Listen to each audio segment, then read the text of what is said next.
Well, hello, it's Dr. Jason Parker with JP3 Training. Today we're talking about the 3 questions you need to ask before selecting or switching schools as an athlete.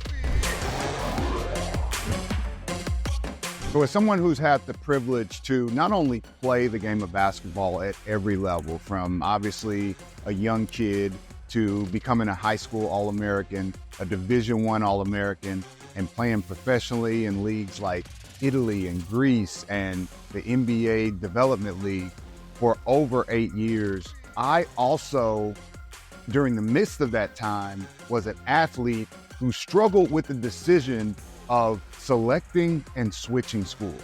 And now in my current capacity as someone who has operated as a basketball trainer for over 15 years and own my own gym, and as someone who's been serving in the role of athletic administration inside the school system for over 12 years, I now see so many student athletes who struggle with that same decision. What school to select, and sometimes the more difficult decision of when to switch schools. The first thing I tell parents and students is that environment is everything. And so when you get the environment right, so many other things fall in place. I know that was the case for me. I was at a school as an 8th grader, and there were some things culturally that didn't work out for me. There were some things demographically that didn't play in my favor. Even just the style of play wasn't the best for me. And my parents made the bold decision for me to switch schools, and the rest was history. I went on to become an All-American in my high school, the all-time leading scorer, competed for state championships, had probably over 50 Division I offers, and it really was a make or break moment in my career. It was incredibly important. Because of that, I have the mentality now that I'm never scared to make a switch. Okay, so you need to know that coming in, because I hear a lot of students, a lot of parents, there's a lot of trepidation of the unknown. I am someone who jumped into the deep end and do not have fear where that's concerned. That's where I may differ from most, but I also am someone who at the college level, after my coach left my freshman year, I had to make a decision again on whether to switch schools or not. I had many schools come and court me and offer me scholarships to make the switch, and I decided to stay in that situation. And so I say that to say there are times when staying is the best situation. And so I think I've become someone who's very balanced as far as the thought process. And so when parents kind of our initial conversation before they enroll in our consultation program that walks you through in-depth 5 different criteria that you need to consider before selecting or switching schools as a student athlete. But when I'm having that initial conversation, there are 3 main questions. 3 main questions I think every parent needs to consider, at least initially, before they embark upon this journey, seriously selecting a new school or switching to a new school, whatever the case may be. So many athletes are doing everything under the sun to improve as players. And it's necessary, right? I don't care if it's the skill work, the speed, the strength, the stretching, it's all necessary. But what so many athletes are missing is the mental side. And that's why I say before we perfect our grinds, we've got to perfect our mind. It's what's between our ears that's going to get us to produce higher and higher results. And that's why we've created the Athlete Ascension Community. We call it our AAC. AAC is designed to take young high school athletes from growth mode to go mode. Growth mode is passive. It's happening every day when they wake up. They're getting taller, they're getting stronger, they're getting smarter, at least in their own minds. But so many athletes are missing their window to get into go mode and accelerate and use and maximize their talents and strengths. That is why we meet every single Saturday from 12 to 12:15 Central Standard Time. We live stream from YouTube, Instagram, LinkedIn, and so many other sites. So even if they're on the road, traveling, or on vacation, or at work, they can watch it right then and there. And our live share list is constantly growing. What's greatest about our AAC Masterclass is that it's completely free for high school student athletes. Just go to jp3training.com to learn more and get from growth mode to go mode. So the very first thing you need to consider as a student athlete or parent of a student athlete who is considering switching schools is location. Location, location, location. I told you that environment is everything. Well, environment always involves somehow, some way, location. And why do I bring this up? Because I see so many parents and students who don't think about this. Because we're more mobile than ever, we believe commuting is no big deal. We believe we can organize and create connections that will allow our student athlete to get a ride with some school personnel or another student that may be traveling to that school, and we just think it's going to work out so perfectly. Well, let me tell you this, as someone who's done it before, commuting is consuming, okay? It is, I should say all consuming, because commuting becomes 25% of your life when you decide to commute over 30 minutes in one direction, okay? And so if this is something you're considering, there's definitely some pros, but often we outlook the cons because you don't realize that Sunday night practice that's gonna pop up, or all of a sudden there's a tournament and we're in another city or state back to back to back days with school time game or games during the school day, and all of a sudden there's going to be a difference in what time your student needs to show up to school or to practice or to meet the bus. There are all kinds of rules where some coaches want to see the students travel back with the team, and so there's a possibility that you may be at a game that's actually closer to your house, or maybe 45 minutes in another direction, and you've got to come an hour back to the school in order to get your kid off the bus in order to take them home. And so, not to mention the early morning, getting up earlier, coming home later. It is all fun and games during the honeymoon phase, but there will be a time when it becomes consuming. There will be a time when it will cause effects. It will affect some things, whether it be your lack of ability to get to one of your other kids' commitments, whether it cuts down on what you guys are able to do as a family, dinners, things of this nature, okay? So just know that commuting is consuming, and don't take it for granted. Have a great plan in place. Sit down with your student athlete, sit down with your significant others, and make sure this is something the entire family is up for. Have a backup on top of a backup. So if you're going to be the major form of transportation, make sure that there's another form as well. Maybe there's a coworker, maybe there is someone else going in that direction, whether it be students, a friend, somebody who happens to work elsewhere near the school. Make sure you definitely have a backup. Even if your student athlete drives, you're talking about extra miles on the car. You're talking about tires. You're talking about toll charges. You're talking about gas.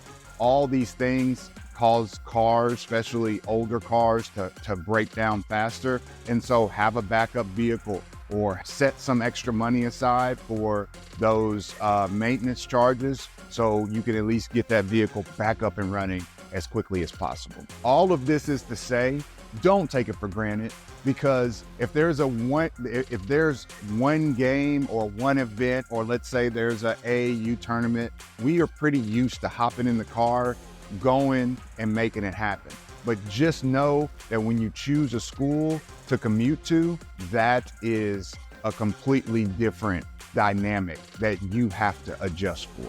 And so when it comes to location, I do prefer schools that are within the area, okay? Even if you have to switch from public to private or private to public, or from religious to non-religious, or non-religious to religious, whatever the case may be, the preference is for schools within your area. Unless the school you're commuting to by far outweighs the local schools in all the other criterion that we'll look at. Now, the second most important question you need to ask yourself is about the landscape. And when we look at the landscape, it's about looking around and really making sure that our skills stand out, okay? It's no different than a job interview. Your probabilities of success in any given job are highly based on how much your skills stand out from others, okay? If your skills are similar, you will be highly replaceable, you will have a lower value, and ultimately you'll have a lower impact, which will relate to how much you're wanted and how highly you're valued. I always coach parents to seek places where your student athlete skills stand out. And what that basically looks like is maybe you're a 6'5", rangy wing, 3 and D type, or maybe even have the ability to put it on the ground. You don't want to go to a school where there are 4 or 5 others that look like you, okay, or play like you. And so basically this is a depth chart question. And let me break down depth chart for those of you that don't know. Depth chart is a term that basically lists in all 5 positions, from your point guard to your 2 guard to your 3 or wings or 4, power forward, your 5 center, who are the top 3 or 4 players in each of those positions. Now, granted, not every school has all 5 positions, but they do have 5 people on the court. So they may have 2 forwards and 3 guards. So just line them up as far as out of those 3 guards, who are the top 3 in each position. Out of the 2 forwards, who are the top 3 in each position. And what you want to look for is what I call top 2 and 2. You want to look for situations in which your student athlete is in the top 2 of any given position group within 2 years, okay? And so that means their grade, their year of graduation, as well as the year above them. And so if your kid's a freshman, that means out of all freshmen and sophomore, they need to be in the top 2 in at least one position group, okay, for 2 of those 2 years. Let's say your student athlete is a point guard and maybe plays the two guard as well. And so you would say between the 1 position and the 2 position, are they in the top 2 for all point guards and 2 guards in their age group and the year above them? So let's say they're a junior, you're going to make sure that they're in the top 2, at least in one of those groups, whether as a point guard or as a 2 guard. Why do we look for top 2 and 2? Basically because you want to make sure that you're going to get the opportunity, that you're going to get the playing time. If you're 3rd in a group, it's hard for coaches to go 3 deep on their roster, okay? It's hard for them to go to the 3rd string. Now, let's say you're on the 3rd string as a 2 guard, but you're 2nd as a point guard and only a senior is above you. Well, that's great, okay? But let's say that even though you may not get as much time as a 2, you're almost guaranteed time as a 1. Also, because there's only a senior above you, it's likely that you're either going to start, or at least by your senior year, you're going to be starting, okay? Now, obviously, younger athletes can jump the line if they're really good, but that's a rare opportunity, especially when you're going into a situation in which you're going to gain experience right away. It's often hard for a younger player to leapfrog an experienced player if they're putting in the work and doing all those things. It does happen, but that's not something we can always account for. So if there are young phenoms in the system, believe me, you're going to know about them. If there's a great 8th grader coming up that plays the point guard position, you're going to know about them. You're going to be able to gauge do your student athlete skills stand out versus that guard. Maybe they're stronger, maybe they're headier, Maybe they offer more intangibles that young point guard will take a year or two to develop. And those are things you have to do. The other thing is style of play. Style of play is so important. Why? Because if it's an up-tempo team and we're pushing the ball and we're shooting a lot of threes and we're shooting early in the shot clock, if your state has a set shot clock, or we're shooting early in the possession, there are going to be more possession, which result in student athletes being more tired and usually a coach playing more athletes. So if your student athlete is number 2 as a point guard and they play up tempo, it's highly likely that they're going to get a lot of playing time and a lot of reps. But if it's a slow system, then where they're walking it up, maybe they're featuring a big and they're trying to swing the ball 5 or 6 times and get it to the inside, maybe that's going to lead to less turnover as far as substitutions, and the game is slower. And so typically coaches are going to substitute less in those situations. Typically coaches are trying to slow down the game because they realize they don't have the depth to compete. And so maybe that will result in less substitutions. Also, if you're a starter, and granted, substitutions can be independent of style of play. And so I think substitutions is something, sub patterns is something you have to look at as well. And so I think style of play is more so the thought process of, does the dynamic fit with the way my student athlete is at his or her best? Meaning, is it an open flow system where they're able to be free offensively? Is it a system of accountability where there's a pecking order established as far as who can shoot shots in what areas? Or is it just pickup where a coach lets everybody do whatever they want and there's not a lot of structure, and so you never know where the shot's coming from? Defensively, are there standards? Is there accountability? Or are we just gonna play with or without focus or intensity and probably not be very good, okay? So all of these come into when we talk about style of play. When we talk about substitution patterns, like I said, they can be independent of style of play. And so it's something you want to find out, because if you're a starter and the coach likes to play 10 people, or maybe the team is so good or so deep that they need to play 10 people, then you're a starter, but you're probably only playing 50 to 75% of the game. That may not be something that bodes well for you. But on the other end of that, you may be a bench player, a backup at any position. And because of the substitution patterns, the coach is willing to make a lot of substitutions. Now, all of a sudden, you're getting 50 to 75% of the game, okay? So it can work for you or against you. The main thing is to be aware of it.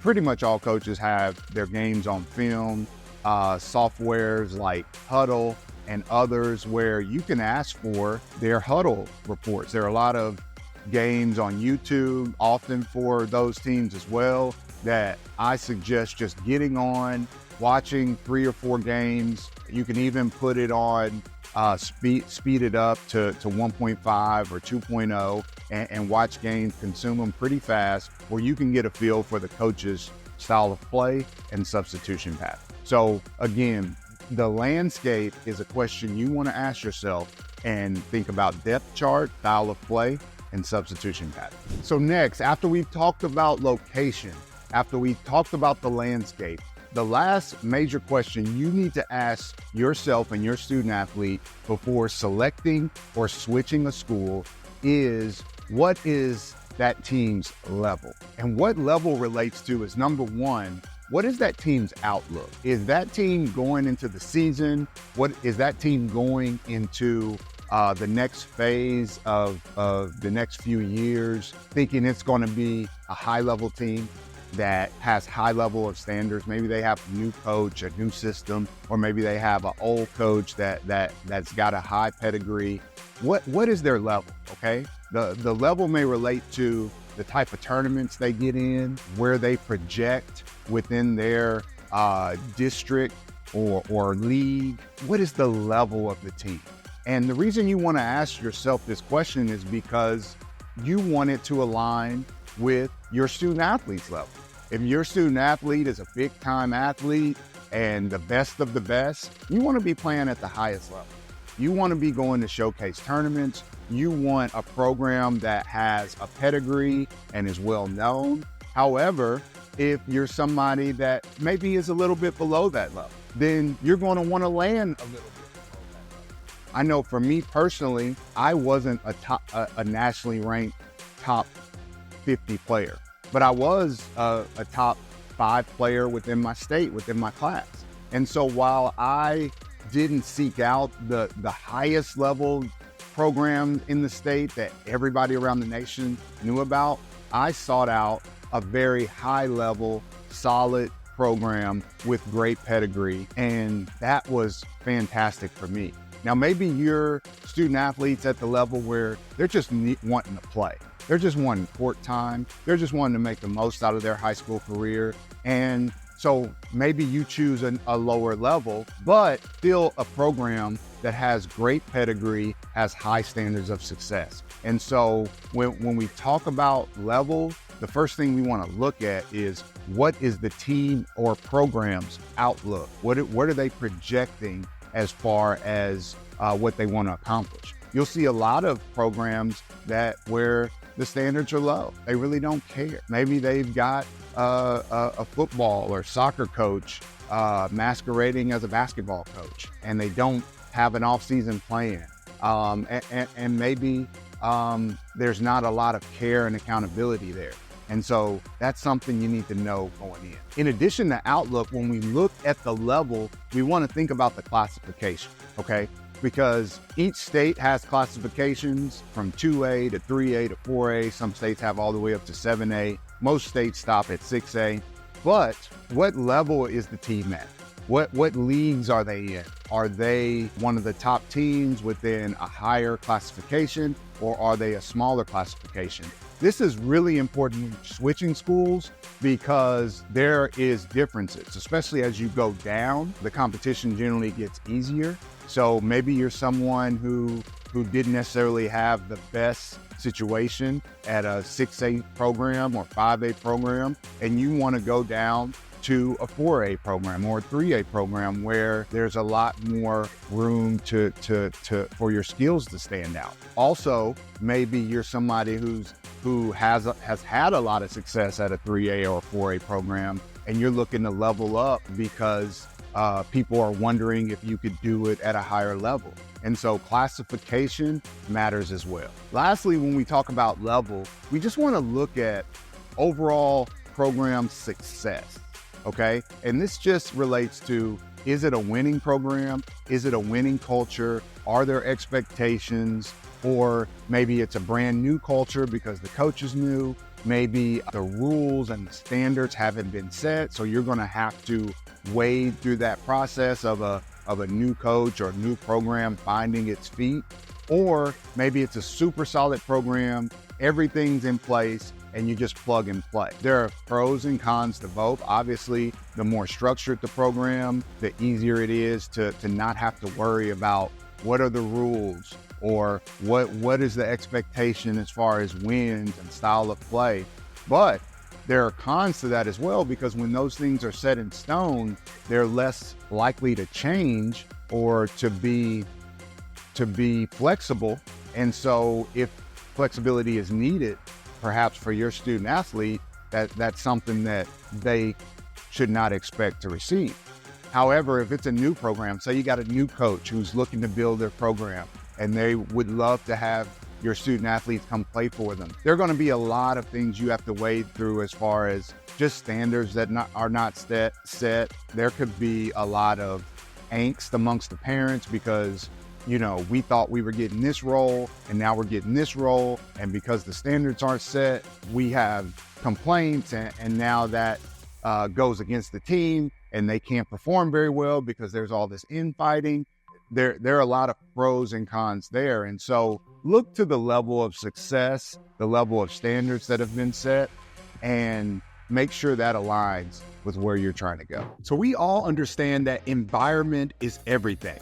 even more so for serious student athletes who are looking to maximize their time in high school and make the most of their talent. And when the environment's not right, not only does this waste time and talent, but also parents' treasure from years and years of investing in their athletes' athletic success. Still, navigating school options can be hard, and that's why I've created the School Selection Guide for Serious Student Athletes. This free guidebook is going to walk you step by step through every critical element of the school selection process. So whether you're selecting schools for the very first time or even considering a school switch, this guide will help you navigate all the potential pitfalls and select the school that best fits your serious student athlete. Just go to jp3training.com School Source Guide to get your free copy today.